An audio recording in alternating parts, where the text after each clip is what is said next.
नमस्कार। आज हम एक्सियोम मिशन 4 मतलब AX4 पर बात करने वाले हैं। ये मिशन हाल ही में इंटरनेशनल स्पेस स्टेशन ISS के लिए लॉन्च हुआ है। हाँ बिल्कुल। हमारे पास इससे जुड़ी कुछ काफी दिलचस्प जानकारी है। देखते हैं इसमें क्या खास है, क्यों ये सिर्फ एक और स्पेस फ्लाइट नहीं है। सही। तो सबसे पहले ये AX4 मिशन ये है क्या आखिर? देखिए, ये एक्सियोम स्पेस नाम की एक प्राइवेट कंपनी का मिशन है अच्छा। और इसे स्पेस एक्स के रॉकेट से नासा के साथ मिलकर ISS भेजा गया है। ओके। लॉन्च कब हुआ? ये 25 जून 2025 को कैनेडी स्पेस सेंटर अमेरिका से लॉन्च हुआ। ठीक है। और यहाँ दिलचस्प बात यह है कि ये चौथा ऐसा मिशन है।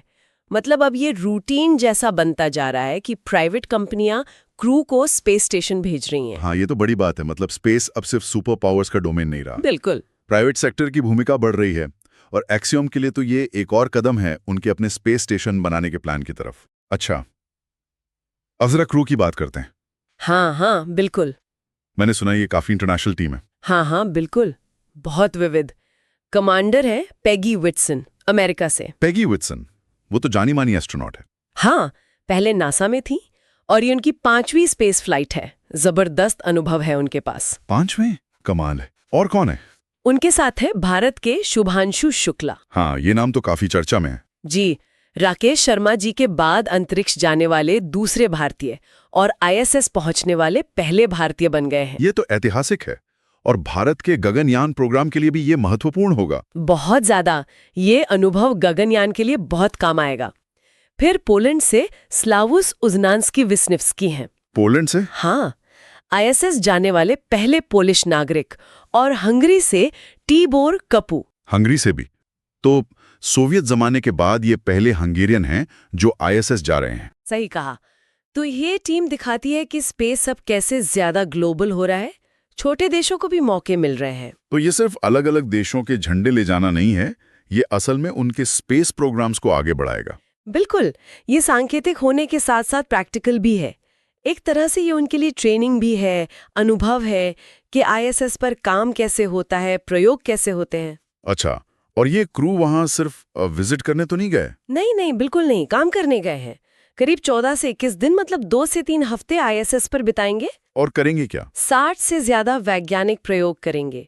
ये तो एक तरह से उड़ती हुई लैब है। 60 से ज्यादा किन चीजों पर प्रयोग होंगे? कई चीजों पर, जैसे मेडिसिन में वो डायबिटीज मैनेजमेंट पर रिसर्च कर रहे हैं अंतरिक्ष में। डायबिटीज अंतरिक्ष में कैसे? हाँ, मतलब माइक्रोग्रेविटी में ब्लड शुगर ट्रैकिंग कैसे काम करती है, स्मार्ट इंसुलिन सिस्टम कैसे काम करते हैं। सोचिए, अगर इसमें कुछ सफलता मिलती है तो पृथ्वी पर डायबिटीज के मरीजों के लिए बहुत बड़ी बात हो सकती है। बिल्कुल।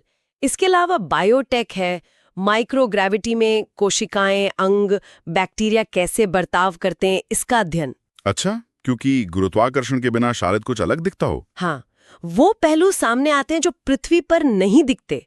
फिर AI का इस्तेमाल कैसे हो सकता है स्पेस मिशन में, नए मटेरियल्स स्पेस में कैसे रिएक्ट करते हैं, ये सब भी है। तो ये सब कुछ क्यों इतना महत्वपूर्ण है?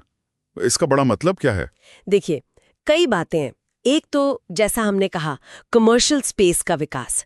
प्राइवेट कंपनियां अब बड़ी भूमिका निभा रही हैं। एक्सियोम का अपना स्टेशन बनाने का प्लान। हाँ। दूसरा, global representation. Bharat, Poland, Hungary के लिए ये ऐतिहासिक है। और तीसरा, शायद सबसे जरूरी, तीसरा और शायद सबसे अहम, कि ये रिसर्च पृथ्वी पर जीवन को बेहतर बना सकती है, हेल्थ केयर में, टेक्नोलॉजी में। हाँ, वो डायबिटीज वाला पॉइंट बहुत मजबूत है। बिल्कुल। और फिर भारत के लिए वो गर्व का पल भी था जब शुभांशु शुक्ला ने ISS से प्रधानमंत्री मोदी जी से बात की। पृथ्वी को शानदार बताया। हाँ, वो तस्वीरें देखी थी। और पेगी विटसन जैसी अनुभवी महिला का मिशन कमांड करना, ये भी स्पेस में महिलाओं की बढ़ती भूमिका को दिखाता है। अच्छा, अभी मिशन का क्या स्टेटस है? सब ठीक चल रहा है? हाँ, अभी तक सब ठीक है। उनका जो स्पेसक्राफ्ट है ड्रैगन ग्रेस, वो सफलतापूर्वक ISS से डॉक हो गया है। जुड़ गया है मतलब? हाँ, जुड़ गया है। क्रू ISS में प्रवेश कर चुका है और अपने प्रयोगों पर काम शुरू कर दिया है। मिशन कुछ हफ्तों में पूरा हो जाना चाहिए। तो ये साफ है कि AX4 सिर्फ एक और मिशन नहीं है, ये भविष्य की एक झलक है। बिल्कुल, जहां कॉमर्शियल कंपनियां, अलग अलग देश और विज्ञान सब मिलकर काम कर रहे हैं। ये दिखाता है कि कैसे अंतरिक्ष में की गई खोजें यहाँ पृथ्वी पर हमारे जीवन को बेहतर बना सकती हैं। सही कहा, चाहे वो बीमारियों का इलाज हो या फिर नई तकनीकें।